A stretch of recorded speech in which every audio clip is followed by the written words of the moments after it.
Hey, how are we gonna get by with money today? It was when my husband had kindly suggested we go to a fancy restaurant for a meal.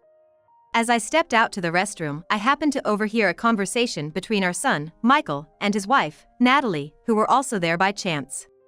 I was shocked to hear them talking about how they managed to get into the restaurant, as they couldn't afford such a place, and reached out to the door of the room to ask them about it. I was speechless after hearing their conversation. If we do this, we might not see Michael and his wife for a while. I immediately reported Michael and Natalie's conversation to my husband and the restaurant staff, and we decided to carry out a certain plan. When the final confirmation came from Natalie, both my husband and I nodded strongly in agreement. We don't mind. If you could cooperate, we would greatly appreciate it.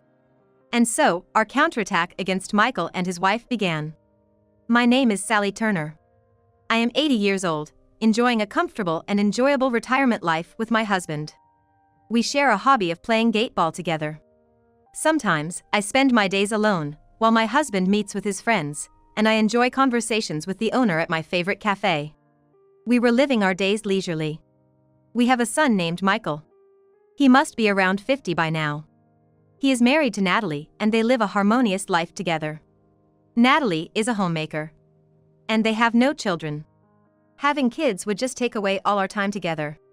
I still want to enjoy our leisurely time together, Michael would say, arm in arm with Natalie. To Michael, Natalie seemed like his soulmate, completely smitten with her. Initially, I found their affection for each other endearing, and I could understand their desire for alone time. However, Natalie's next words made both me and my husband freeze. If we ever want one, we could just adopt instead of having our own. I don't want to go through the pain of childbirth, Natalie said with a laugh. I was appalled by her comment. And equally baffled by Michael's laughter in agreement. Perhaps they were not thinking straight. Ever since then, we haven't been very close with Michael and his wife, Natalie. I felt that getting any closer could potentially worsen our relationship. However, perhaps the distance we maintained was just right, as we never had any mother-in-law and daughter-in-law problems.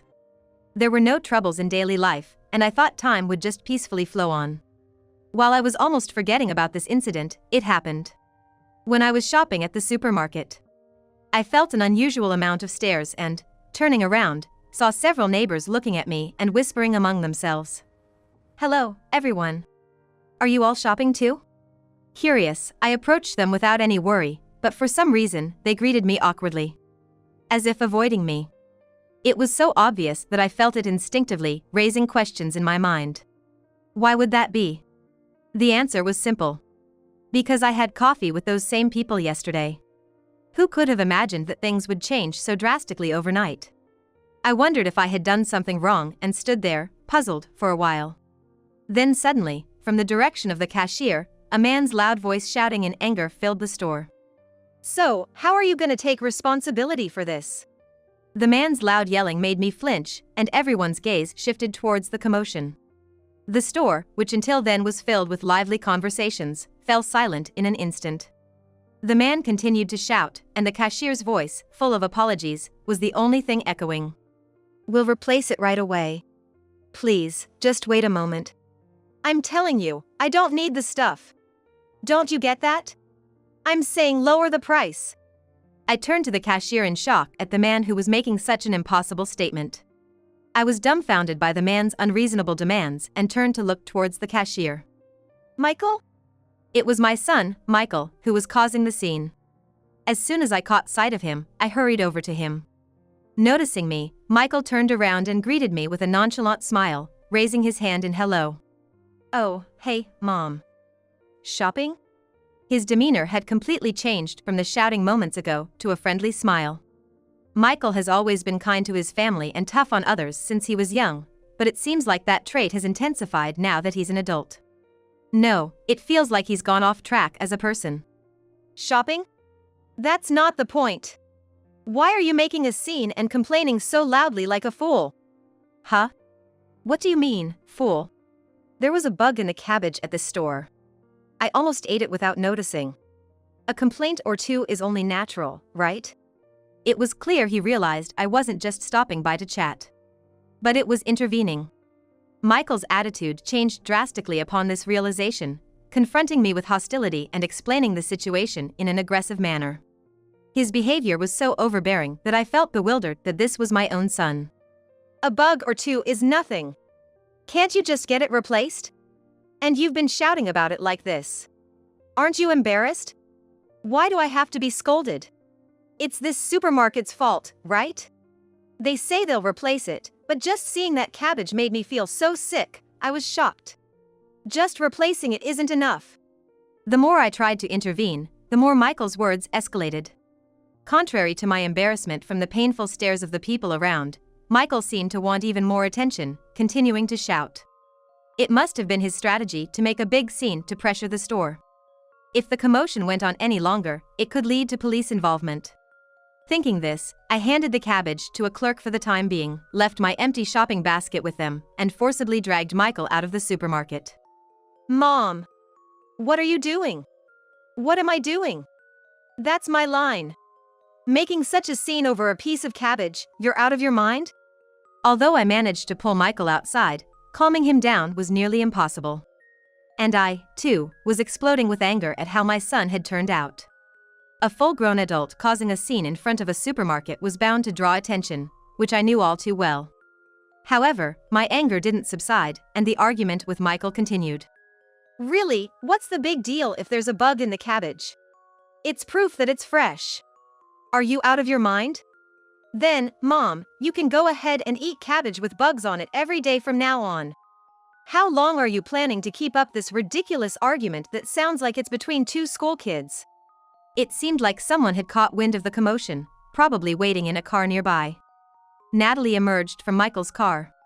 Our argument stopped at the sight of her, and Michael, with a puppy dog look, hurried over to her. Sorry, Natalie. Was I late? This was the first time I felt disgusted by Michael's fawning over his wife. Until now, I hadn't thought much of it, but his earlier behavior had drastically lowered my opinion of him. Late? That's an understatement. Did you get the money at least? Natalie's tone was oddly authoritative towards Michael. I felt a discomfort I hadn't noticed before. Well, I got interrupted by Mom. What? You didn't fail to get it, did you? She looked down on Michael as if he were a servant, her tone rough. I was speechless at her behavior, so unlike the woman I thought I knew.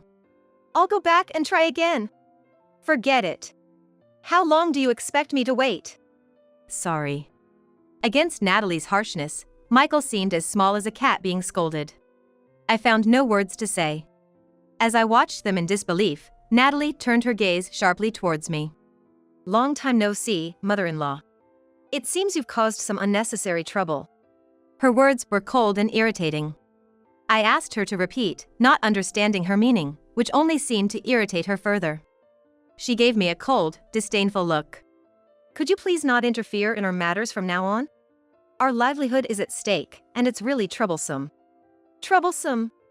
You mean Michael's complaint earlier was? Before I could finish, Natalie's intimidating presence made me stop. I felt the fear one might have when stared down by a wild animal, and I stumbled over my words. I've told you, haven't I? Please, stop interfering from now on. I won't be responsible for what happens next. After being left with such threatening words, I left with a dejected Michael, and she left the scene. I stood alone in the parking lot, unable to do anything but watch Michael's car drive away. Could it be that their complaint was deliberate? As I watched them drive off, I thought back to my last exchange with Natalie. Unnecessary trouble, their livelihood is at stake. That means, could they be deliberately making complaints to swindle money? And Natalie's attitude and tone. What on earth? I was soon to find out the answer to these thoughts. The day after the conflict with Michael and his wife, a close neighbor visited my home, looking quite frantic. What's wrong? Why are you in such a hurry? It's terrible. Your daughter-in-law got into an argument with my husband. This neighbor is the wife of the cafe I frequent. I had been avoiding the neighbors I saw at the supermarket, feeling awkward, but it seems Michael and his wife had visited the cafe. And just like yesterday, they suddenly made a complaint, causing the master, her husband, to become furious. Michael filmed the ordeal, and Natalie provoked the master, nearly leading to a confrontation.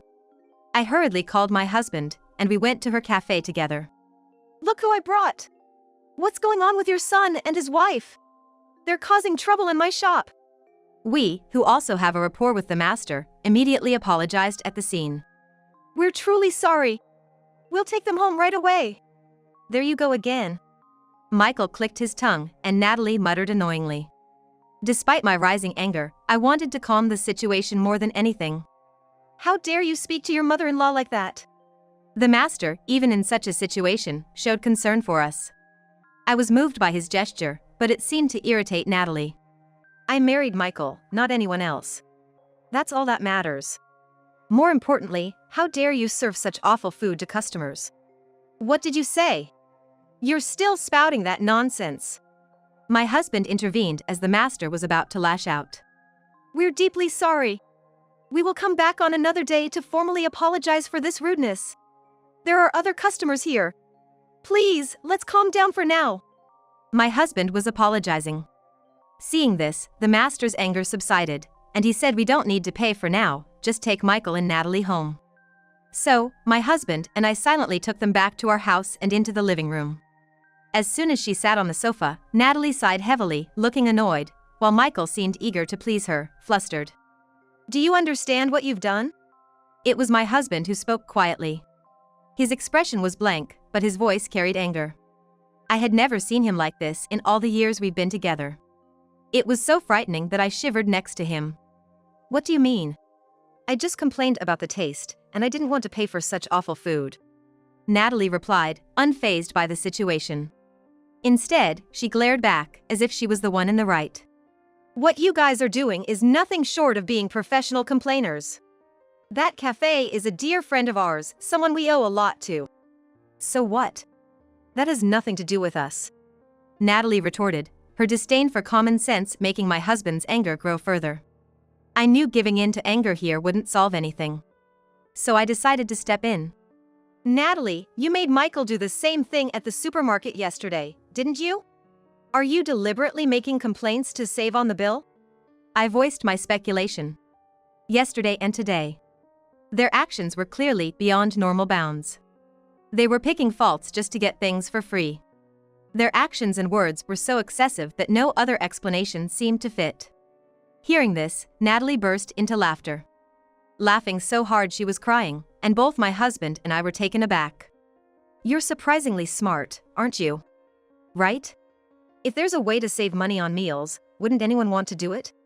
Despite her scheme being guessed, Natalie didn't show any sign of disturbance. Instead, she continued to laugh as if nothing was wrong. It was insane. We were at a loss for words at her behavior, unable to think of anything else. Paying for food seriously is just too silly when there are ways to get it cheaper. I don't understand why everyone doesn't do it. Are you sane? You don't think that's criminal? Criminal, but you know, most places don't want to tarnish their reputation, so they hardly ever call the police. They usually just give in to our demands to keep things quiet. You're crazy. That way of thinking is not sane. My husband, who had been silent, couldn't help but be taken aback by her statement.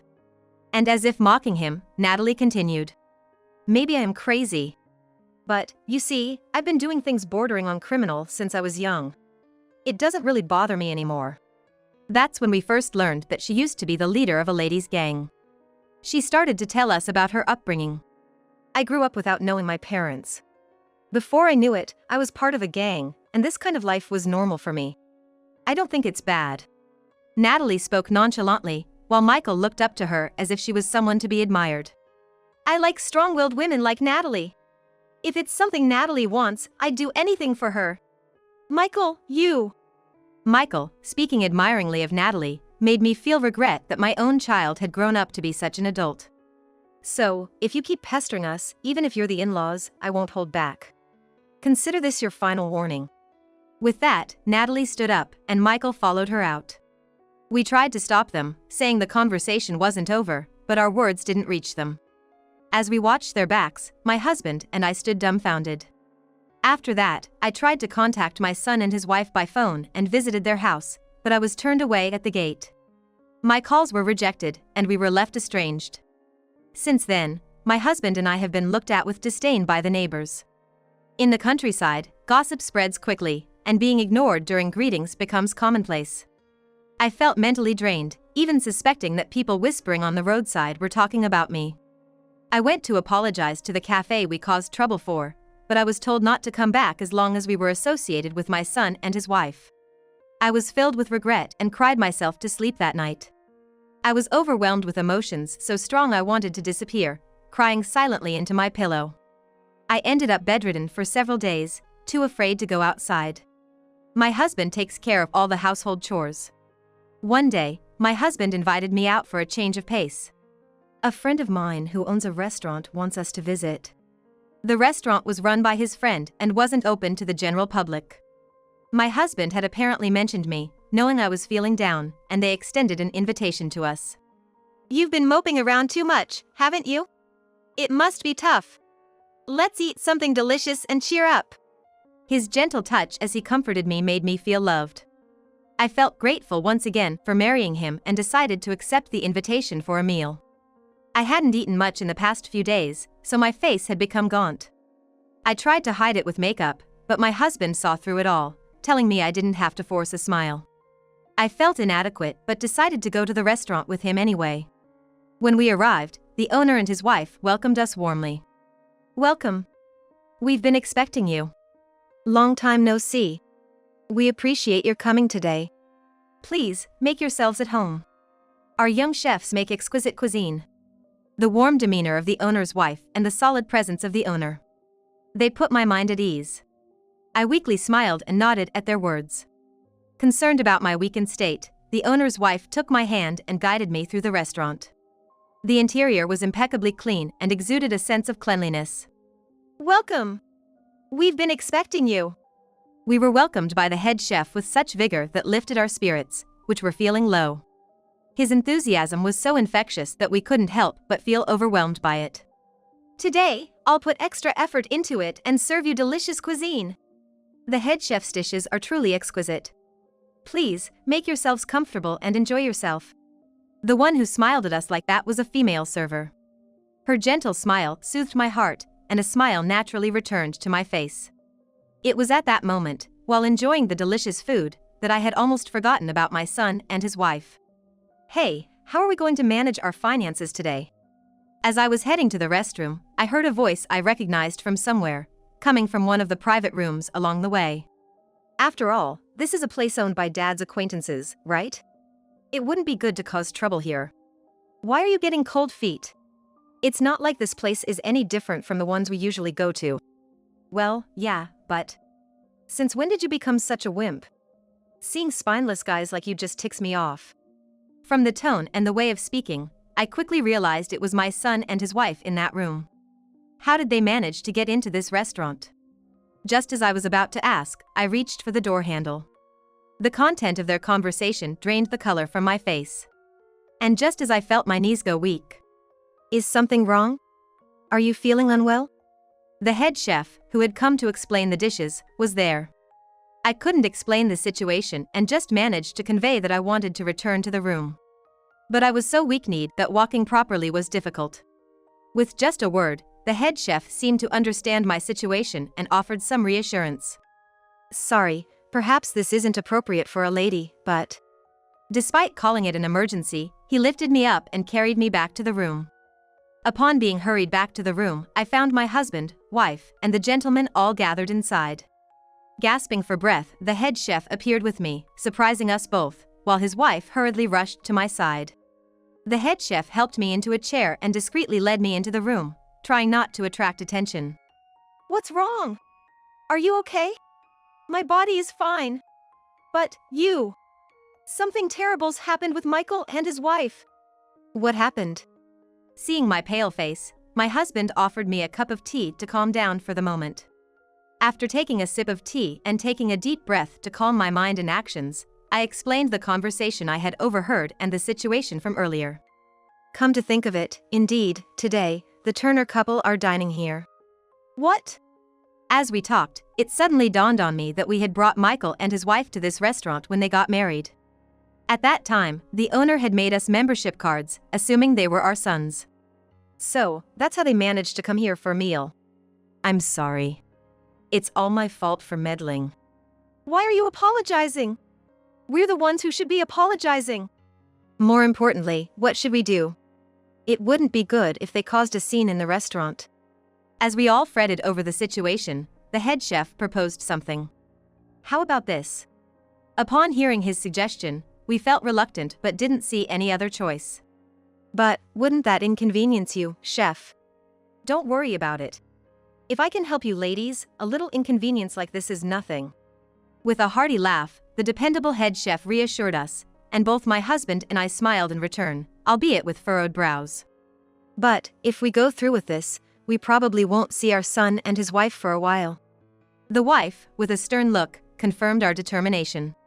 Exchanging glances, my husband and I nodded subtly. It's okay.